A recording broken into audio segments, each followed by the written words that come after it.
ہاں، اما عائشہ اٹینشن مانگتی تھی رسول اللہ صلی اللہ علیہ وسلم کی، ہاں، سب سے چہیتی تھی، اٹینشن مانگتی تھی، اکثر بیماروں کے لیٹ جاتی تھی، اللہ کے نبی آتے تھے، پوچھتے کیا ہوا، تیمارداری کرتے تھے، پوچھتے تھے. ایک دن سے اپنے سر کو لپیٹ کے لیٹ گئی، آہے آہے آہے آہے کر رہی. اللہ کے نبی آئے، کیا ہوا عائشہ؟ بس سر پھٹ رہا ہے، بہت بیمار ہوں. آپ صلی اللہ علیہ وسلم نے فرمایا، ہائے عائشہ، اسی بیماری میں اگر تیرا انتقال ہو گیا، اللہ کے نبی تیری جنازہ پڑھیں گے تو کتنی خوش قسمت ہوگی. اٹھ کے بیٹھ گئی، یوں ہوتا سر سے. آپ تو چاہتے ہی یہی ہیں کہ میں مر جاؤں اور آپ دوسروں کے پاس پہنچ جائیں. ہاں، تو یہ اس بات کا بھی ثبوت ہے کہ نبی کی صحبت مل کے بھی عورت نہیں بدل سکتی. نبی کی صحبت مل کر بھی عورت نہیں بدل سکتی. بھائی اس کو بدلنے کی کوشش نہیں کرنا، یہ ٹیڑھی پسلی کی پیداوار ہے، اس کو زور لگاؤ گے تو کڑک ہو جائے گا، یہ نہیں کرنا.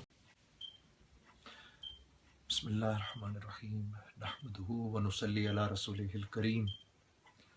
قابل احترام بھائیوں، دوستوں، بزرگوں، میری بہنوں،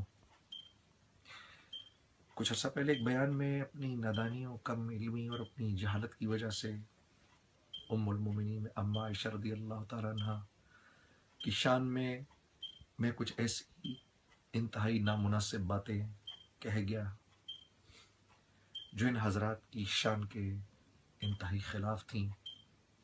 میری غلطی ہے، اور وہ غلطی میری جہالت کی وجہ سے ہے، میری کم علمی کی وجہ سے ہے. میں کوئی عالم نہیں ہوں، کوئی مفتی نہیں ہوں، اور میں تمام امت مسلمہ کے سامنے اپنی اس غلطی کا اعتراف کرتا ہوں اور سچے دل سے توبہ کرتا ہوں اللہ سے کہ اللہ رب العزت مجھے معاف کرے.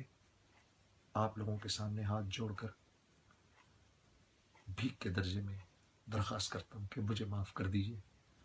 میری غلطی تھی اور اپنی غلطی کا میں اعتراف کرتا ہوں. یہ قصدن نہیں ہوا، ارادتاً نہیں ہوا، کیونکہ صحابہ کرام، نبی کریم، صحابہ کرام اور امہات المومنین کی شان میں جو کوئی گستاخی کرے وہ تو ایمان سے فارغ ہو جاتا ہے. اس لیے میں پھر آپ لوگوں سے معافی مانگتا ہوں، آپ مجھے معاف کر دیجیے، اور اس بات کی امید بھی رکھتا ہوں کہ آپ اپنے بھائی کو معاف کر دیں گے. اور میں ان بھائیوں کا دل کی گہرائی سے شکریہ کرتا ہوں، ان کا شکر گزار ہوں جنہوں نے مجھے متنبع کیا اور میری غلطی کا احساس دلایا. اور میں آپ سے یہ درخواست کرتا ہوں، آپ میرے لیے دعا کریں، اللہ مجھے صحیح بات کرنے کی توفیق دے. 17 سال سے اس دعوت کے کام میں ہوں، روزانہ 3 بیان کرنے پڑتے ہیں. ایک بار غلطی ہو گئی، دیکھیے غلطی سے پاک صرف انبیاء معصومین ہیں، باقی تو ہم سب سے غلطی ہو سکتی ہے. یہ قصدن اور ارادتاً نہیں ہوا، میری غلطی کی وجہ سے ہوا، اور ہماری تبلیغی جماعت کا بھی بالکل یہ مزاج نہیں ہے. ایک بار پھر اپنے اس بھائی کو معاف کر دیجیے. السلام علیکم ورحمۃ اللہ وبرکاتہ.